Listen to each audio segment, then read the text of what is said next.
Innal hamdalillah nahmaduhu wa nasta'inuhu wa nastaghfiruh wa na'udzu billahi min syururi anfusina wa sayyiati a'malina may yahdihillahu fala mudhillalah wa may yudlil fala hadiyalah. Asyhadu an la ilaha illallah wahdahu la syarika lahu wa asyhadu anna Muhammadan abduhu wa rasuluhu la nabiyya ba'dah. Allahumma sholli ala Muhammad wa ala ali Muhammad. Ayuhal hadirun ittaqullah haqqa tuqatih innallaha yuhibbul muttaqin. Amma ba'd.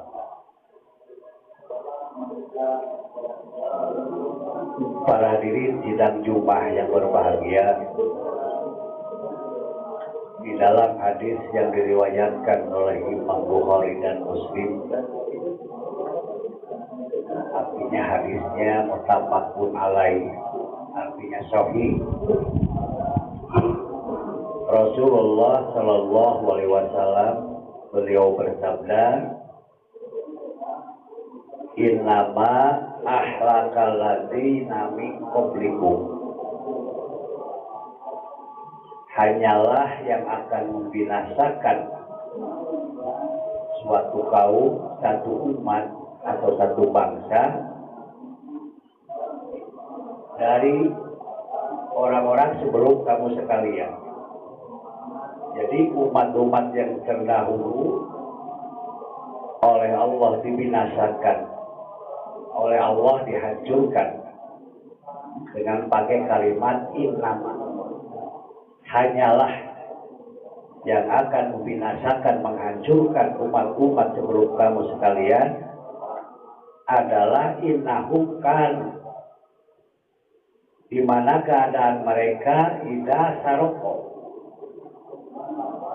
apabila mereka mencuri, bihimus syarif, di mana yang mencuri itu adalah golongan orang-orang yang terpandang. Mungkin barangkali kalau di kita pejabat. Jadi keadaan orang-orang sebelum kita, baik terjadi di zaman para nabi, di mana keadaan mereka orang-orang atau pejabat-pejabat idza saroko, apabila mencuri, saroko, mereka dibiarkan.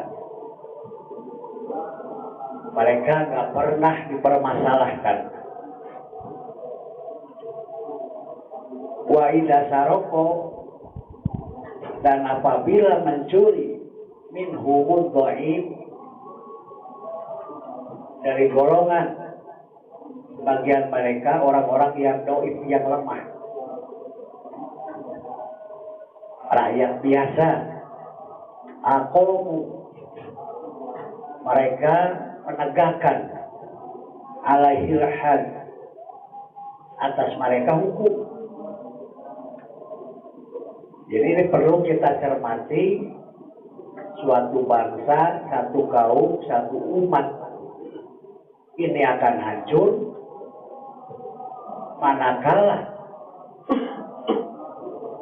masalah hukum sudah dijadikan alat untuk melindungi dirinya dari berbuat zalim, tapi di satu sisi ini dijadikan alat untuk menghukumi orang-orang yang lemah.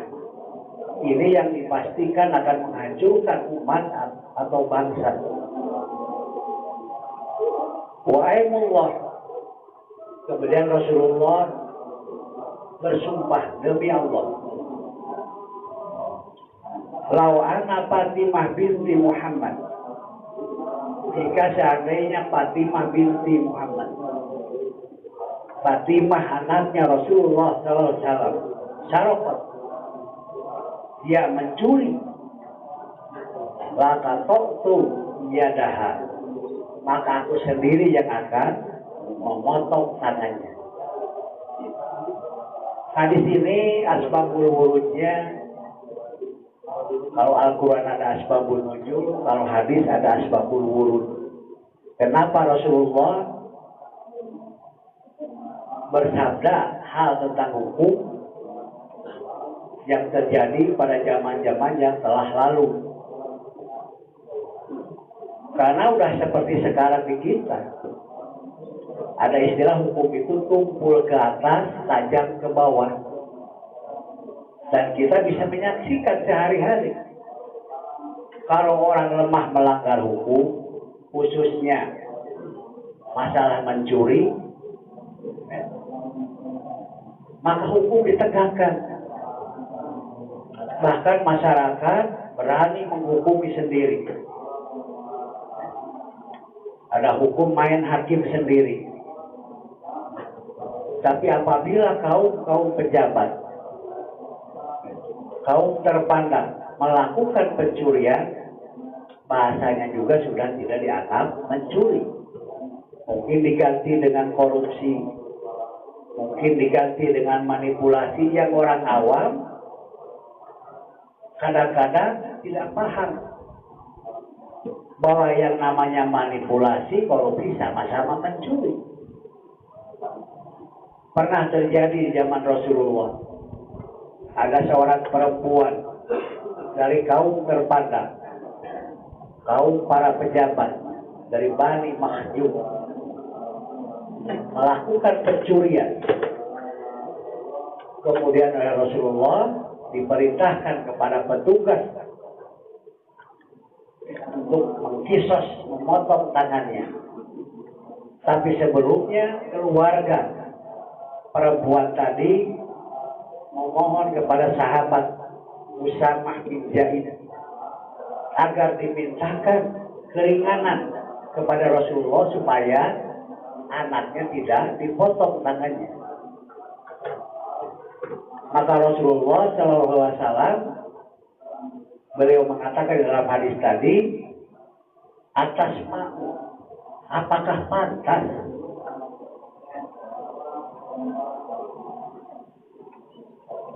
bagi orang-orang yang melanggar aturan Allah, melakukan pencurian, dimintakan keringanan, bahkan minta dibebaskan hukumannya. Sampai Rasulullah berdiri kemudian berkhutbah. Nah, khutbahnya seperti dalam hadis Bukhari tadi, innama ahlakal ladzina min qablikum, hanyalah yang akan menghancurkan suatu bangsa, yang akan membinasakan satu umat seperti umat-umat sebelum kamu sekalian, kata Rasulullah, innahum kanu, di mana keadaan mereka idza saroko, apabila mencuri fihi musyarif, dari golongan orang-orang terpandang, dari kaum pejabat, taruh, mereka membiarkan, nggak mau permasalahkan. Bahkan sekarang ada solusi buat pencuri besar itu, hartanya diambil tapi dia dibebaskan, nggak dihukum, baru wacana. Apakah pantas hukum seperti itu ditegakkan di tengah mayoritas umat Islam? Orang korupsi besar-besaran hukumannya cuma 6,5 tahun. Ada orang mencuri sepeda motor hukumannya sampai 8 atau 10 tahun. Ini aneh kan? Diperberat hukuman bagi orang-orang yang lemah. Bahkan para pejabat itu apabila mencuri, dia terima hukuman itu dengan senyuman, karena dia tahu bahwa dia tidak akan dihukum berat. Nah, yang perlu diingat oleh kita sekalian, manakala hukum sudah dijadikan alat seperti itu untuk menindas orang yang lemah dan melindungi dirinya dari satu bentuk kejahatan, maka kata Rasulullah, innama, hanyalah yaitu yang akan menghancurkan umat-umat sebelum kita sekalian. Jadi jangan dianggap enteng. Permainan hukum yang sekarang ramai terjadi di bangsa kita, di tengah-tengah umat Islam, mereka sudah tak merasa mencuri. Umpamanya mempermainkan masalah hukum-hukum haji. Keluar dalam bab haji kemarin itu ada haji furoda. Mereka dianiaya, dipulangkan, didenda, bahkan ada yang dihukum di Arab. Jadi haji furoda yang kemarin terkenal itu dia melaksanakan umroh. Kebetulan selesainya datang musim haji. Bisanya habis. Nah, itu yang disebut haji furoda. Diharamkan. Haram haji furoda itu. Jadi membuat hukum-hukum untuk menindas sebagian umat Islam. Masih banyak lagi pelanggaran hukum-hukum agama yang dilakukan oleh orang-orang yang beragama. Katanya ulama, katanya kiai. Demi apa? Demi keuntungan pribadi semata yang tidak besar. Mereka berani bertanggung jawab, bahkan mendapat dukungan dari orang-orang hukum, entah itu pengacara, entah itu hakim, pernah kali hukum, para pejabat yang khusus pamannya melanggar hukum-hukum agama. Sampai batas-batas ibadah mereka rubah-rubah sendiri. Tentang masalah haji itu ada mikot. Bahkan hukum ini terus menyebar pada hukum-hukum ibadah mahdoh yang lainnya. Hukum sholat dia rubah-rubah. Hukum puasa dia rubah-rubah. Tidak merasa melanggar. Ada keuntungannya. Dia memfatwakan melakukan seperti itu mendapatkan imbalan uang. Di dalam Islam ini sama-sama juga mencuri. Kalau terjadi di zaman Rasulullah, ada orang menggelapkan, kalau sekarang istilahnya penggelapan. Menggelapan barang orang lain untuk dimiliki. Kemudian ketahuan dipotong juga tangannya di zaman Rasulullah. Di kita penggelapan dilakukan oleh pejabat, nggak merasa mencuri. Tapi kalau ada penggelapan dilakukan oleh orang-orang yang lemah, itulah isi penjara di negara kita. Nah, makanya tinggal tunggu, kalau hukum sudah seperti itu, tinggal tunggu kapan kita binasa. Kapan kita hancur. Karena yang dirusak itu masalah politik, ekonomi, dan sosial. Dengan hukum yang timpang sebelah seperti itu. Maka oleh karenanya kita akan habis-habis terus oleh Allah diperlihatkan sedikit demi sedikit bencana yang akan menghancurkan umat bangsa Indonesia. Entah itu bencana alam. Itu peringatan bagi kita. Kapan kita berhenti memperhatikan berita tentang bangsa kita yang terburuk dikarenakan menyalahgunakan hukum yang timpang sebelah, hukumannya dipakai untuk menghukumi orang yang lemah dan melindungi orang-orang yang kuat atau para pejabat. Barakallahu li wa lakum.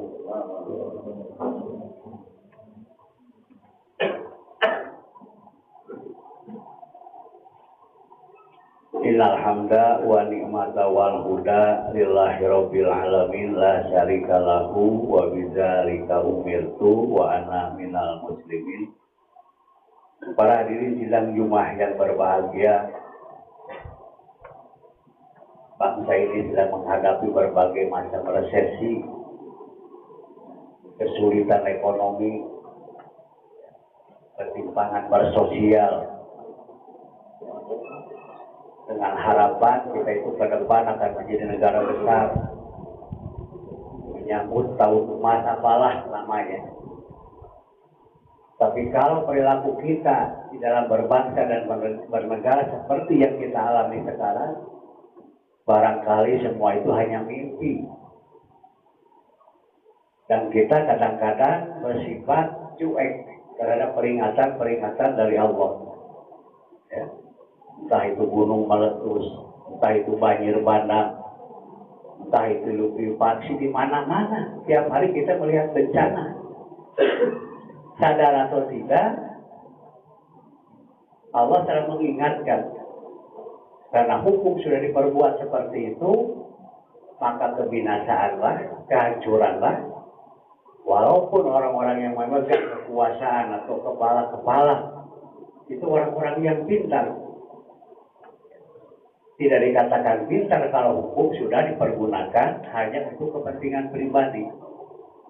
Maka oleh karenanya peringatan dari Rasulullah SAW dengan kalimat inama, hanyalah yang bisa menghancurkan suatu umat, membinasakan suatu bangsa adalah apabila hukum dipakai untuk memuruskan suatu pelanggaran dan melindungi suatu kejahatan yang dilakukan oleh mereka, tapi di sisi lain hukum itu dijadikan untuk menzalimi dan membinasakan umat yang lemah.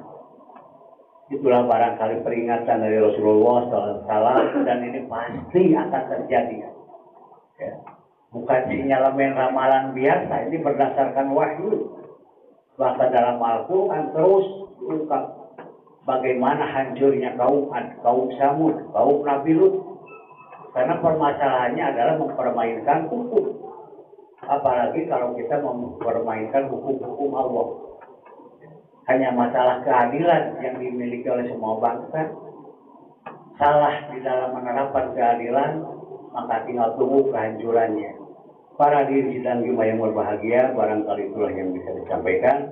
Mudah-mudahan menjelang akhir tahun ini kita sadar hukum.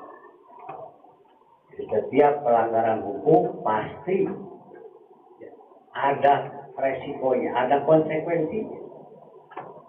Boleh jadi di mata manusia dia selamat, tapi di mata Allah dia tidak akan selamat. Ada korup, pejabat korup, diperlihatkan oleh Allah. Dia dibenamkan ke dalam bumi dengan harta-hartanya. Kita tahu penguasa yang begitu otoriter, absolut, seperti Firaun, juga dibinasakan oleh Allah. Sekarang coba-coba mempermainkan hukum. Mudah-mudahan ini jadi peringatan bagi kita semua. Kita hanya bisa berdoa kepada Allah.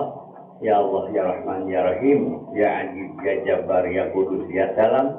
Allahumma sholli ala Muhammad wa ala ali Muhammad.